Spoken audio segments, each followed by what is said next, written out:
All right. So after that introduction, we're getting ready to find out what an MLE, machinery lubrication engineer, actually does in the real world. That's a great question. And leading off our discussion, we actually have Paul Hiller, who is the marketing manager at ICML. Next, we have Rich Wurzbach. He's the president of MRG Labs. We have Wojciech Majka. He's the, he is the co-owner and president and CEO of Ecol SP-Z000. And we have Mike Holloway, who is the president of Fifth Order Industry. I've never been in the same room with so many presidents, so I am good this morning. I'm going to try to figure out how to get my camera from my factory right now. Oh boy. Well, with you there, Mike. So I know Paul has a few things he wants to go through first before we start off this session. So I'm gonna hand it over to Paul, and he's gonna guide us through a couple of things this morning that we need to know. All right. So if I share my screen, then you can share Sonia. your screen. Let's see what you have planned for us. Okay. It's up. All right. So I do not know which one of our esteemed panelists modeled for the atlas there, but we are going to talk about what machinery lubrication engineers actually do, because the MLE credential has been out on the market for over 3 years now. And so it's we've got about 170 practitioners who have earned that credential in that time. So there's plenty of other people out there that maybe ought to be looking at this credential, but naturally the question is whether or not any facility actually needs the comprehensive expertise that the MLE offers. It's actually easy to wonder if any single certified MLE ever gets to apply everything about the credential to all relevant areas at a facility. And so there may be thousands of practitioners out there who wonder if that credential is, right for you or right for me. And so that's why we've got this panel here today, is to visit with some certified MLEs in different kinds of businesses. They represent member companies of the ICML, and just to get them to talk about the things that they do, whether their expectations are being met with what they use the credential for, and to help people out there in the market just kind of wrap their head around it and visualize themselves in this role, because there's people out there that maybe ought to be looking at this credential if it'll help them in their careers. And if they don't visualize themselves and understand what the MLE can do, they might pass up on the opportunity to even take a look at it. So I'm the marketing manager for the ICML, and we're the ones who developed the credential with a committee from around the world several years ago. And we did it in, can I advance? Yeah, here's our panelists. We did it in connection with the ICML 55 standard. It comports with that. And Wojciech here on our panel talked about his use of the ICML 55 this morning in a different panel. But real quick, I'm going to hit some bullet points. The MLE certification, like I said, was developed by an international team of 35 subject matter experts. It's really shooting for reliability and asset leaders. Again, strong emphasis in lubrication and oil analysis. It's engineering grade management level, but it's totally soup to nuts from the that's an idiom, A to Z, the whole gamut of life cycle of lubricated machinery. And formal training is optional.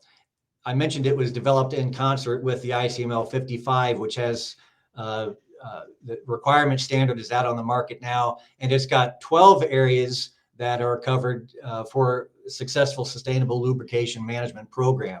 The MLE developed alongside this is intended to help a professional use the ICML 55 to bring his or her facility in alignment with the ISO 55000. The MLE body of knowledge is 24 areas, and so it's pretty comprehensive. I'm going to turn it over to our panelists here, but if they're, how do I get back to you?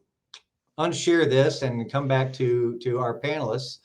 And Got you. We got you. Don't worry. We got you, all right. Paul. So So I'm just going to Michael, bring everybody back on screen here. But before we go to them, I have a question for you, Paul.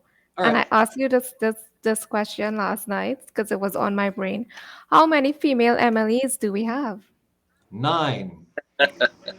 Not That's not enough. that's not a German answer. That's an actual number. Not We have enough. 9 out of 170, which is roughly 5%. We need to change that, ladies. We need to change that. Y'all, Ladies, y'all, y'all have to get everybody all the ladies who are on the Or chats. Y'all, we need to change But who that. was So who was just the saying. first one? Hmm, who is the that's a first one? good question. Oh, Sonia Yeah, here is one of the 9, actually. she was the first one. That's That's right. I don't know. I believe that's Yeah. correct. Oh And boy. All right then. another Yay. one of our female MLEs is Rendela Wenzel with Mm-hmm. Lily, and she actually is the longest standing certification holder with an unbroken chain of certifications. She was in the very first group to get certified with anything in 2001 and has remained Oh, certified with one or more certifications ever since then without a break. And she also earned the MLE 3 years yeah. ago. Well done, Randall. Well done.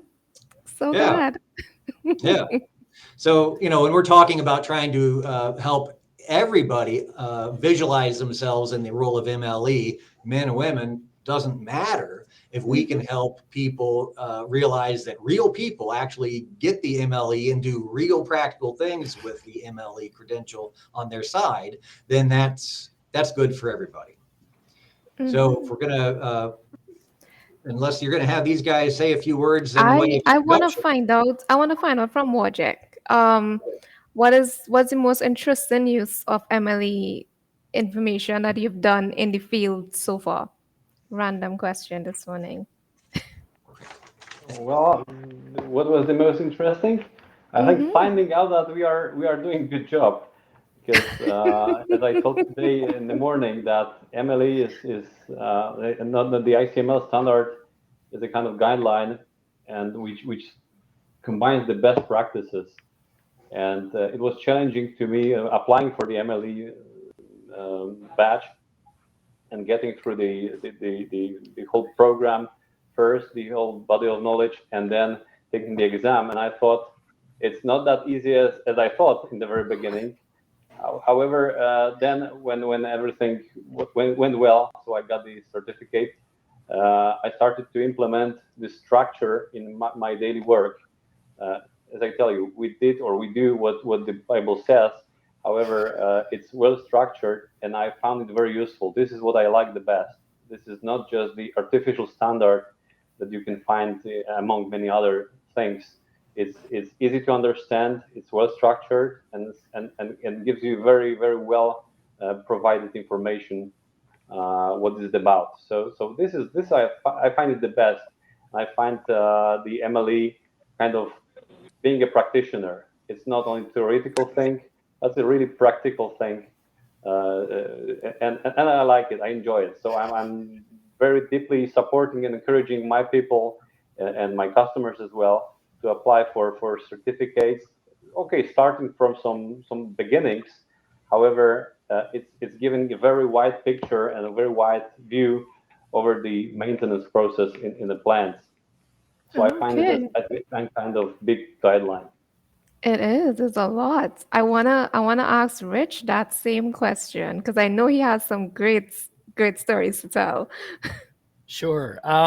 Yeah. So, how does MLE stand out from, because I have a lot of letters after my name, I guess. I have all of the ICML certifications, and also CLS too, right? So there's another kind of high level certification in the field of lubrication and tribology.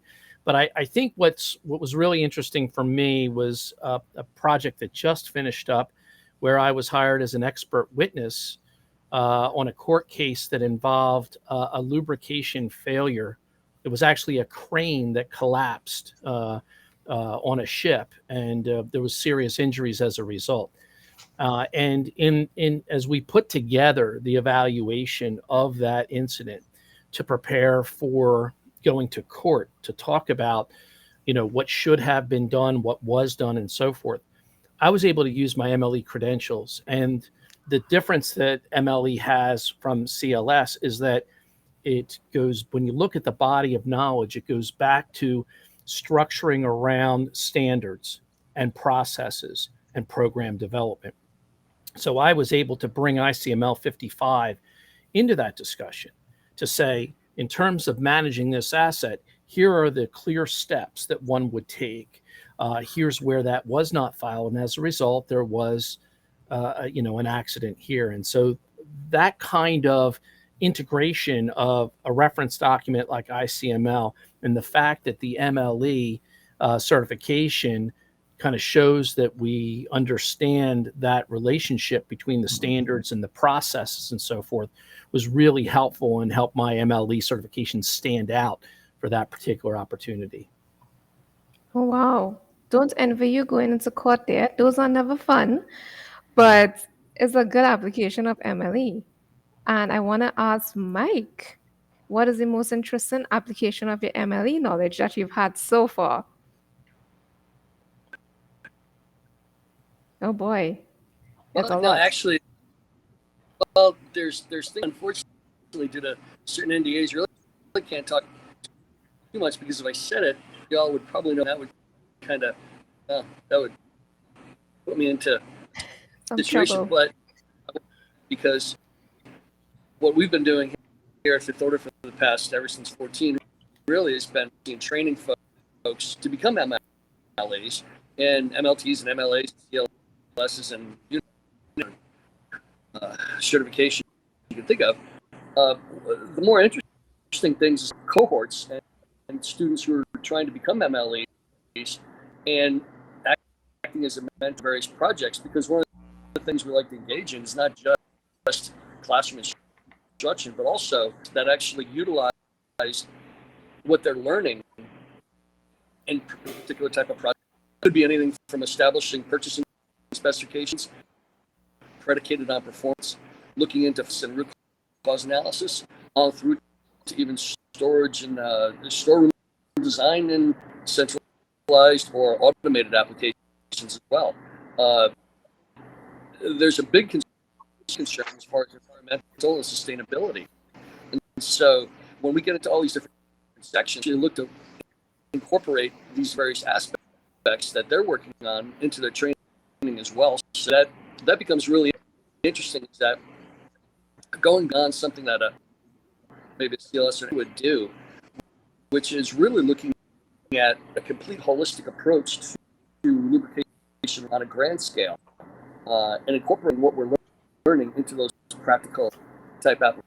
And as far as I'm concerned, the most interesting, and like I said, it's everything from 3,000 feet underground and everything in between, rail, marine, moving earth, or making product. We really do get involved in a lot of different aspects and various types of industries, which is fantastic. The most most interesting thing for Mike, me. we're getting Uh, some problems with your sound. It's coming in a bit um unclear. But from what I understood is that we're getting with your MLE practice, you're able to train a lot of people handling sustainability, everything basically under the sun and underground as well.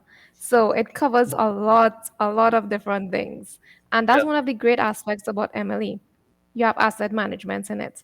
We had a good question in here from Greg, and he asked about MLE covers such a wide scope of subjects. Oh yeah, Greg, you should see the training material for this one.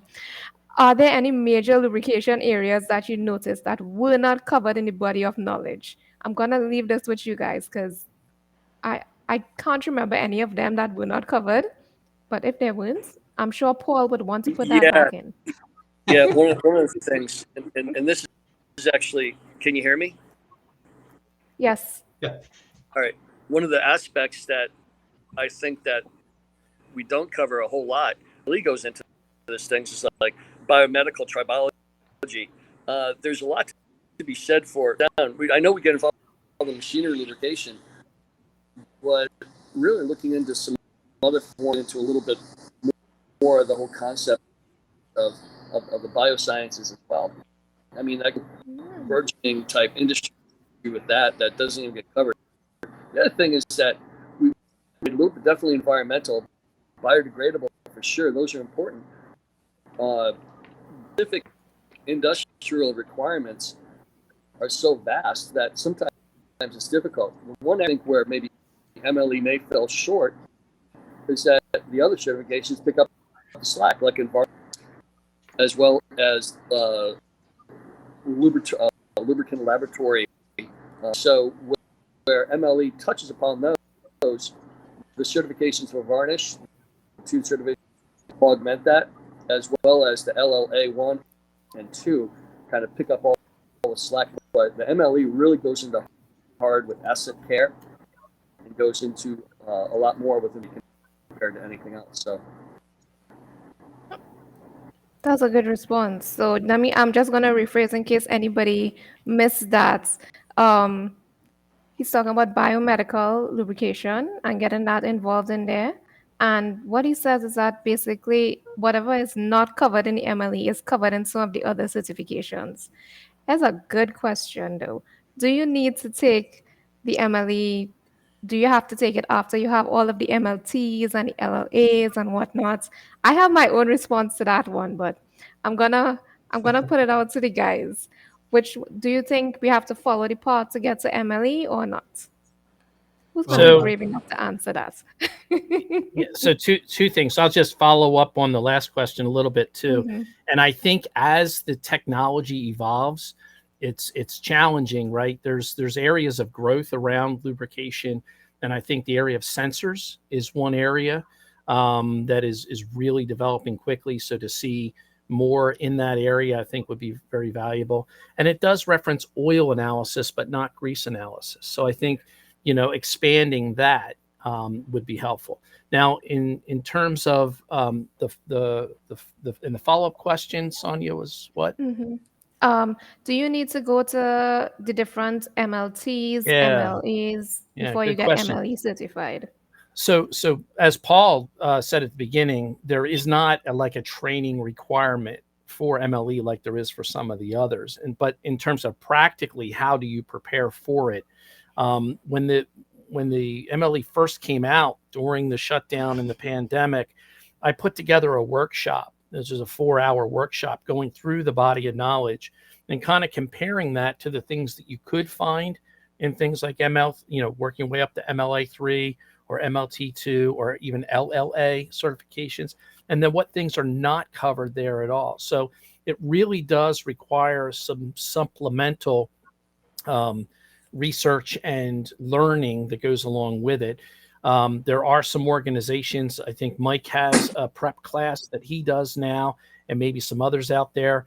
Do you need, and some folks will do real well with a prep class like that. For me, the biggest gap was to pull out my ICML 55 and really learn that, as well as getting into some of the things that are there in the ISO standards. But I don't think you have to know every certification to sit for ICML, but really a gaps analysis for someone who wants to sit for that, to look at that body of knowledge and say, where am I strong? Where do I have to fill this out? And either taking a prep class like Mike has or doing some independent study, I think is important. All right. Any of the other guys want to jump in on this Yeah, before I give my I would answer? like Oh, yeah. to follow up this. I'm sorry, my phone is. Yeah, I also think that you wouldn't have to go all these previous certifications to get an MLE. However, you need a lot, from my perspective, a lot of some experience, field experience. That helps a lot because then you can move very freely among the topics, among subjects that you've covered. So it helped me a lot that I'm a field engineer and working with my customers, with our technicians very closely, resolving some problems, taking part in RCA programs, and I enjoyed that very much because I could compare this practical field knowledge with this standards and some knowledge which is organized towards this practical exam. And the other thing, going back to the previous question, which I was missing or it's not covered, I know it was done on purpose because it's mentioned in the very beginning of the book, but I wish it covered also the transformer oils and transformer or electrical fluids.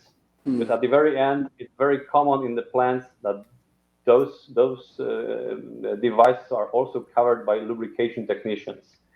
And I think mentioning just a bit and trying to figure out how to combine this knowledge would be very supportive. We work in power plants, so it's a really big subject like transformer fluids in our practice, and we are, if we want or not, we need to take care of it because the customer wants so. So that would be very helpful from our perspective to address this, or at least to organize maybe something else which is aligned to this standard. But this is just some remark on it. That's Sonia? Uh-huh. Sonia? So I just understandably so, transformer oil being, people always think they look together. It's a bit of a challenge because obviously transformer oil is not a lubricant, so it's setting up about it as opposed to establishing a dynamic film. And one of the things I remember, they also they incorporate seals, solvents, cleaners, things like that into their body of knowledge, which I know seals and sealants, very solvents and cleaners, definitely not. Let's say so, and now those should also probably work out as well. But we're going to have to somehow draw the line, or it becomes like engineering, mechanical engineering certification, which takes on an incredibly, but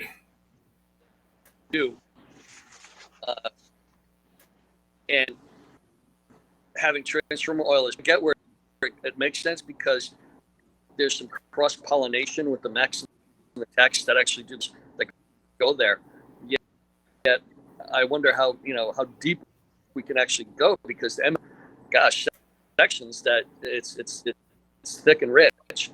One thing I will suggest is an important thing, and I know I've talked to Rich about this. I've started a nonprofit organization to develop mentors that takes veterans from a commissioned environment or enlisted, transitioning them into a corporate environment, but developing mentors who actually take those who built this is because the transition from active military duty to corporate America, or what's done in the military is very different than what's done in factories and so that being said, the same problem occurs when you look at if you're making dogos or jet engines. That kind of mentality and reliability, we're kind of trying to figure out how does that fit ubiquitously throughout. In the MLE, you're in that universal holistic approach out, which is incredibly difficult. So challenge for sure, but I do think that having a prep of a MLT or before one goes for an MLE definitely helps you. Just like going for your PhD without, you could do it for sure, but it might be a little bit arduous. There's a path. One of the reasons why we do offer up a grant that if you do have certifications, MLE classes for, well, basically not really, actually, almost nothing for that matter. But anyway, in graduate school, those are offered up research grants, and you can go to graduate school for free if you apply. So the line is that you should have a little bit of background in order to prepare yourself for the arduous task and utilizing it as well. All right. Thanks for that, Mike. So I know we were having some audio problems with Mike, but in a nutshell, he was talking about the transformer oils. And if Emily could cover everything, I'm sure it will.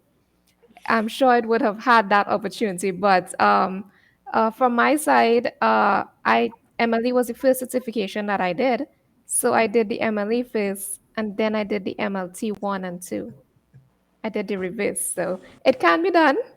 It can be done. But, it's a lot of work involved.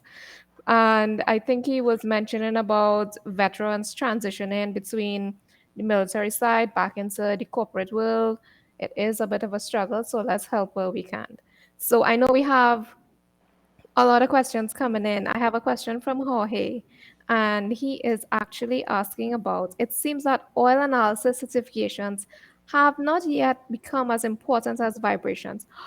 How can you say that? For industrial corporations, it can still be seen that in the requirements for condition monitoring positions, vibration analysis seems to predominate. What can we do about that? Now, that is a tough question. Who wants to have a go at that one? Yeah, I agree with Jorge. One of my early career jobs was at the National Institutes of Health, and I got the phone call because I was a vibration analyst level 2, and they needed one to fulfill the contract requirements. So I ended up doing all kinds of lubrication work there, but it was my vibration certification that got me on the job. And he's right; there's more of a history there and so forth. I think that, whether we're talking about MLE specifically or other certifications, I've seen some good movement in this space. For example, I'm involved in a job right now with the U.S. Army at the Army Oil Analysis Program, and that contract does require LLE certification. So all of the individuals must be LLA 1 or LLA 2 that are working in the laboratory. So that's a good start. I've worked with a couple of manufacturers who actually have like a promotion path that involves being certified. One steel mill has MLT 1 and MLT 2 requirements for their employees to actually work up, to higher levels of salary and so forth. So it's out there. I have not seen, I think, there might be a chicken and egg thing for MLE specifically. There has to be enough out there for folks to realize that, boy, these folks, men and women, have a certain level of competency with MLE that we should try to ensure is a part of this program, this project, this contract, this opportunity. I think it's coming. And I think particularly when you have the skill set of MLE, that is program development, standards, integration, and asset management focus, then I think we'll see more of that. But I think we should celebrate the examples that are out there and encourage more. And then we'll see the growth that Jorge is looking for and we all should be looking for. Oh, yeah. So we are coming up on the 1 minute mark. Any closing remarks from our esteemed panel? Well, I would say that a few years back when you tested, Sonia, you participated in a survey that I did that produced 3 articles of Q&A with MLE certified professionals talking about the expectations they had and the challenges they had and the things that they did to prepare for the exam. And that might be worth going back to our website for people who are looking at this stuff. And I'll post the links out on out on the wall here for the LRVS, because I think those are some interesting Q&A. We probably should do an updated one now. Definitely. I think I'm inspired by this, being the father of 3 professional daughters.